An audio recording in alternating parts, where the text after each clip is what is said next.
Bueno, muy bien, en esta parte vamos a mirar un poco la parte de modificación de datos, cómo Power Builder gestiona la transaccionalidad de los datos con la base de datos. Inicialmente vamos a hacer un recorderis del tema de transaccionalidad en las bases de datos relacionales, porque aquí Power Builder va muy de la mano con este tema. Las bases de datos grandes, estamos hablando de Oracle, SQL Server, Sybase, Informix, DB2. La parte de transaccionalidad es muy importante. Muchas veces uno no tiene en cuenta este tema, pero en los sistemas de misión crítica es un tema muy importante. Por ejemplo, si yo estoy trabajando en un banco y estoy aplicando unas transacciones a un cliente o estoy haciéndole cualquier tipo de actualización de información, yo no puedo quedarme a la mitad de la transacción y que me aplique unas cosas y otras no. Entonces ahí es donde tenemos que tener en cuenta todo este tema de transaccionalidad. Entonces, como conceptos fundamentales tenemos el commit y el rollback. El commit es una sentencia que se aplica en SQL para aplicar los cambios que están pendientes desde la última transacción que yo apliqué. Por ejemplo, si yo hice un insert, luego otro insert y luego otro insert, esas transacciones no se van a ver reflejadas hasta que yo no haga un commit o hasta que haga un rollback. Esas transacciones que yo he hecho quedan ahí en espera. Ya más adelante con un ejemplo gráfico lo miramos. Pero lo importante es que si yo quiero aplicarlas, debo decirle a la base de datos, sí, acépteme esos cambios y le hago un commit. O si digo, no, esas tres transacciones que había hecho, no, deshágalas, ya no quiero hacerlas, entonces le digo, hágame un rollback para que no me aplique esas transacciones que había hecho. Por eso es importante que cuando configuremos el objeto transacción en el SQL sea la propiedad autocommit esté en false para que yo pueda manejar con cuidado este tema transaccional. Ahora viene nuestro ejemplo. Supongamos que tenemos una base de datos cualquiera y en esa tenemos una tablita donde hay una información de un cliente. Nosotros vamos a hacer, por ejemplo, una consulta de esa tabla y esa consulta entonces nos trae la información. Sobre esos datos que nosotros tenemos ahí, nosotros vamos a modificar esos datos. Supongamos que vamos a colocarle una nueva fila. ¿Sí? Vamos si estamos hablando de unas transacciones de un cliente, supongamos que este cliente nos hizo una consignación. Entonces, le tomamos la consignación a ese cliente y vamos y aplicamos ese cambio, ese insert a la base de datos. Entonces yo le envío el insert, mire, me hicieron esta nueva consignación, ahí va. Pero ese insert, digamos, queda ahí listo para aplicarse en la base de datos, pero la base de datos no lo aplica inmediatamente. Él queda esperando a que yo le confirme si sí la voy a aplicar o no. En ese preciso instante, por allá otra cajero o yo mismo desde internet entro a consultar mi saldo. Entonces, ¿de dónde voy a sacar la información? De la base de datos, de la información que está en la base de datos. ¿Qué información tiene la base de datos? La última que se confirmó. O sea, hasta donde yo he confirmado la información. Sin embargo, fíjense que yo había hecho un insert antes, pero ese cambio no se ve reflejado en la base de datos hasta que yo no le haga el commit. Entonces, si van y me hacen una consulta, me van a mostrar la información vieja. Por eso es muy importante que yo haga los commits.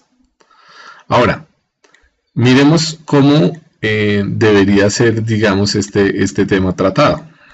Entonces, yo vengo, hago mi transacción, hago el update y hago el commit.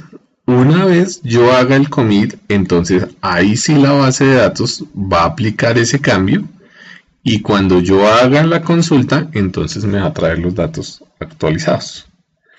Suponiendo que por algún motivo, cuando traté de hacer el update, no me actualizó los cambios porque, no sé,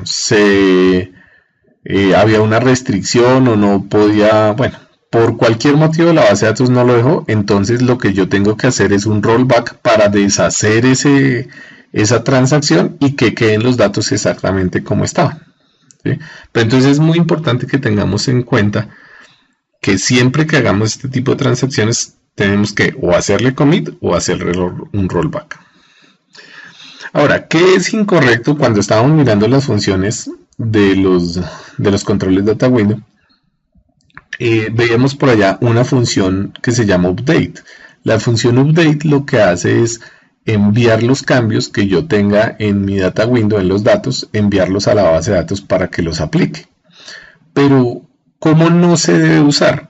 De esta manera que tenemos acá. Por ejemplo, yo le digo, bueno, acceptText, que es la función que toma todos los últimos cambios que le haya hecho a algún ítem y los aplica y valida el dato, valida los datos que tengo ahí que sean correctos. Básicamente lo que hace el acceptText, y le digo update. Ahora, cuando yo le digo update, sí, él trata de o va a aplicar los cambios. Ok, envía los cambios y ya. Pero yo no sé si hubo error o no. Ahora, el otro caso extremo es el de abajo. Yo le digo update, ¿sí? Y commit.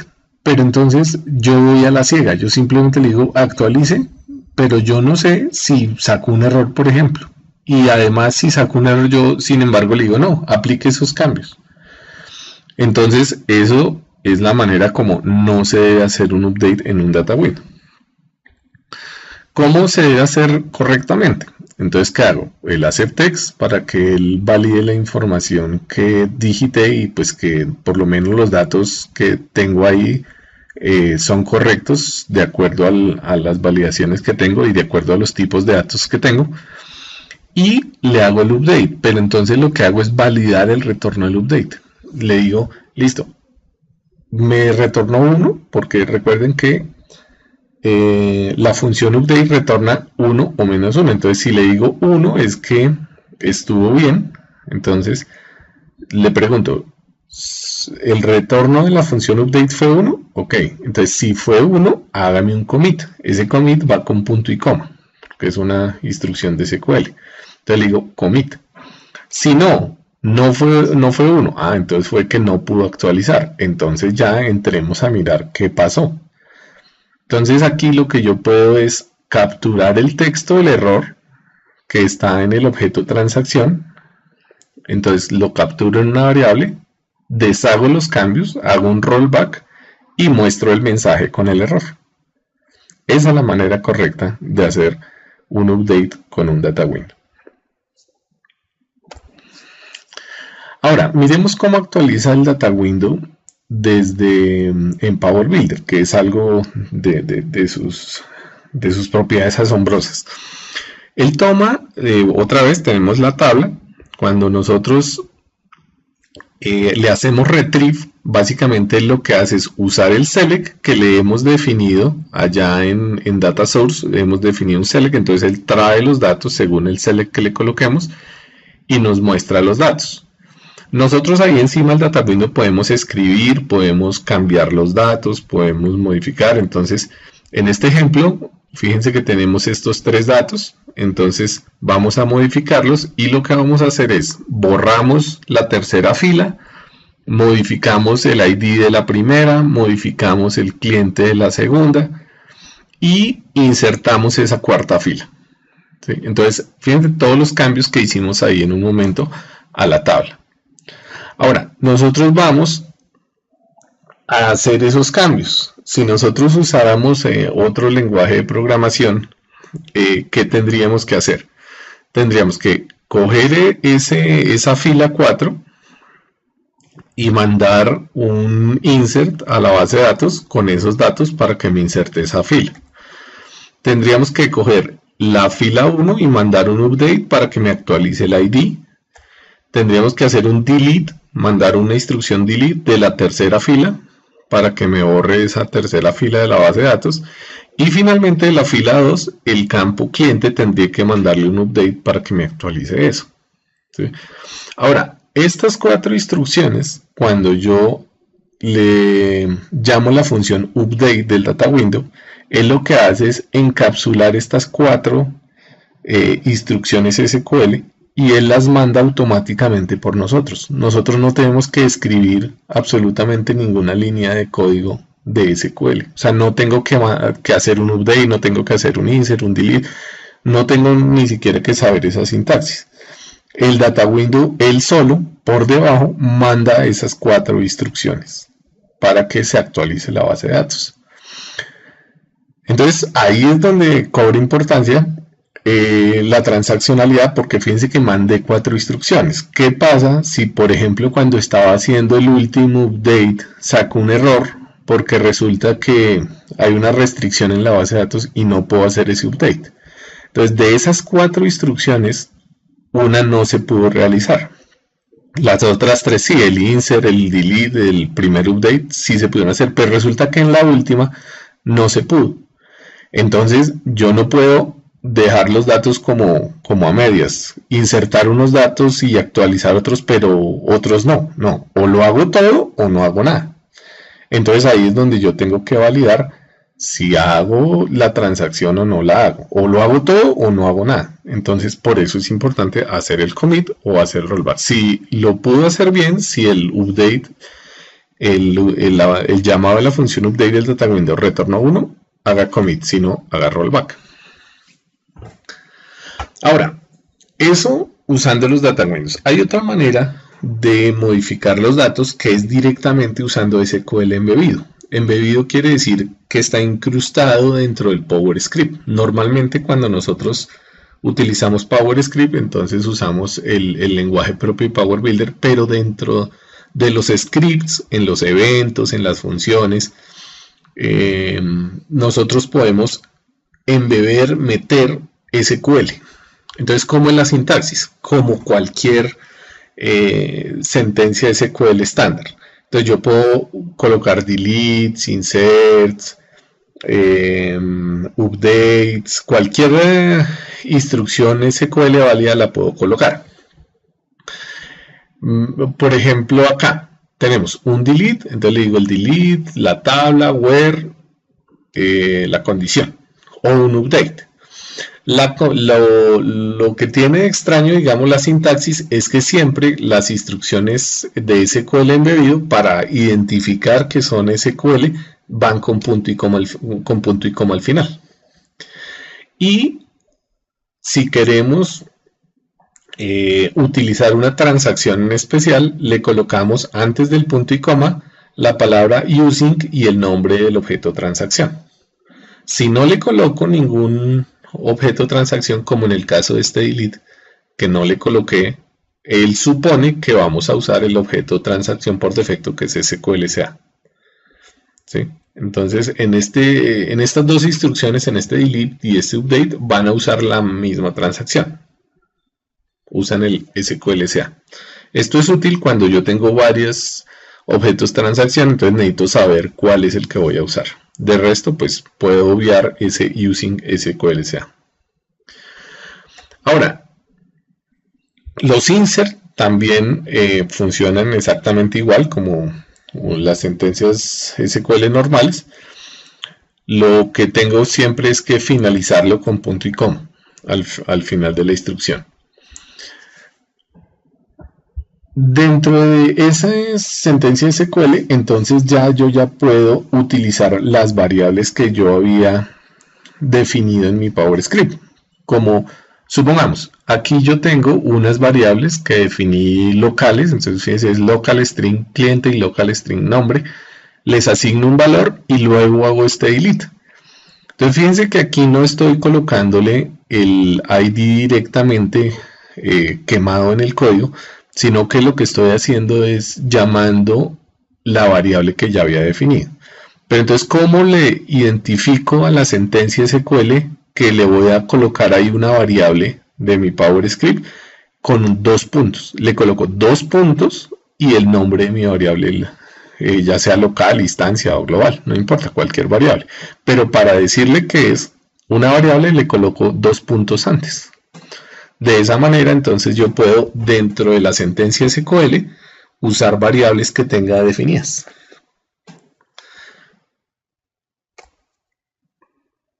Este es un ejemplo.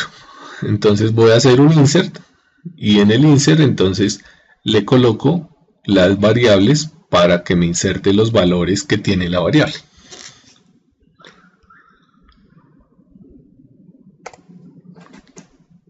Ahora, el caso del select es un caso especial porque no es, digamos, tan estándar como las sentencias normales. El select se utiliza aquí en Power Builder únicamente para retornar un dato.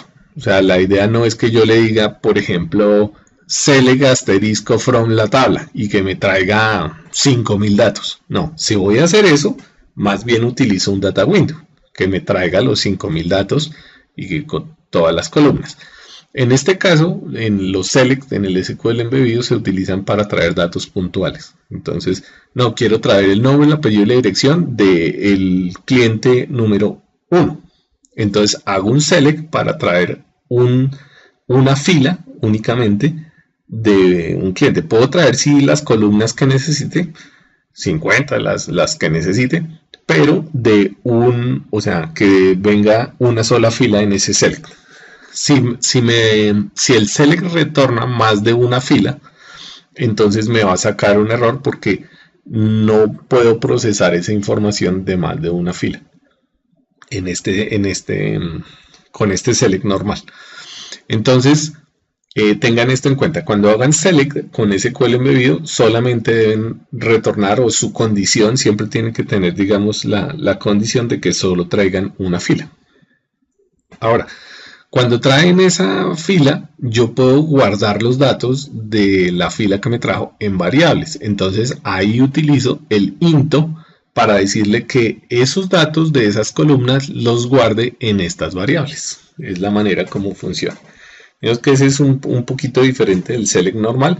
Simplemente uso el into para decirle en qué variables me guarda los datos que traje.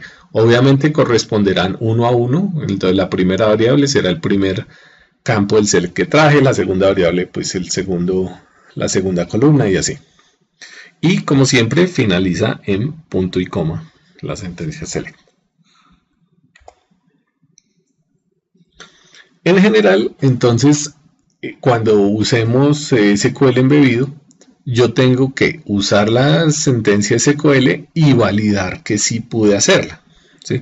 El using transaction, el using y el SQLCA o la transacción es opcional. Como les digo, si no le coloco el using SQLCA, él asume que va a utilizar la transacción por defecto. Siempre yo tengo que validar que si pude hacer la transacción o no. Entonces, si le estoy diciendo instrucción, supongamos delete, bueno, lo que sea, luego tengo que validar si pude hacer el delete o no. Este es un ejemplo, entonces, ¿cómo se valida? Entonces, yo tengo que validar si fue 0, si la transacción que corrí, el SQLCA, es igual a 0, fue que lo pude hacer bien. Si retornó -1, entonces hubo un error. Y si retornó 100, fue que no encontró el dato. No encontró el dato quiere decir que en el where, la condición que yo le puse, supongamos, le digo, bórreme los datos del cliente 1. Si el cliente 1 no existe, el SQLCA en el SQL Code va a retornar 100. Es decir, que no encontró el cliente 1 o no encontró lo que estaba buscando. Veamos un ejemplo. Entonces este es un ejemplo sencillo donde yo hago el update de un cliente. Luego que hago el update, entonces pregunto, valido si sí se pudo haber, si sí se hizo ese update. Entonces pregunto, ¿el SQL code fue 0? Entonces si fue 0, hago un commit.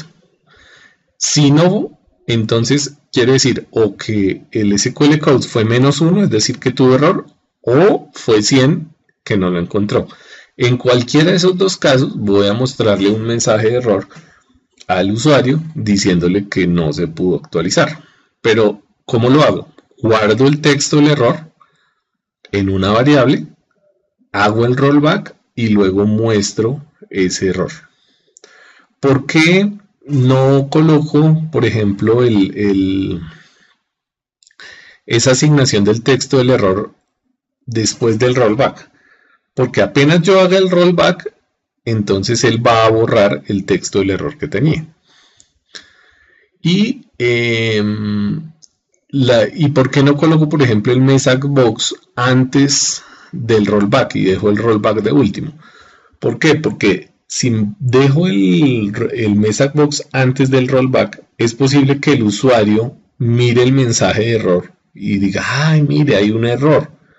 Pero hasta que él no le dé aceptar al message box, la aplicación no va a continuar. Es decir, que no va a hacer el rollback hasta tanto el usuario no le haga clic ahí al botoncito del message box. Entonces me va a dejar bloqueada la base de datos. Entonces por eso es muy importante saber en qué sitio lo coloco. ¿Qué estoy haciendo aquí? Guardo el texto para que no se me pierda, hago el rollback y luego muestro el error. Otro ejemplo, hago un delete.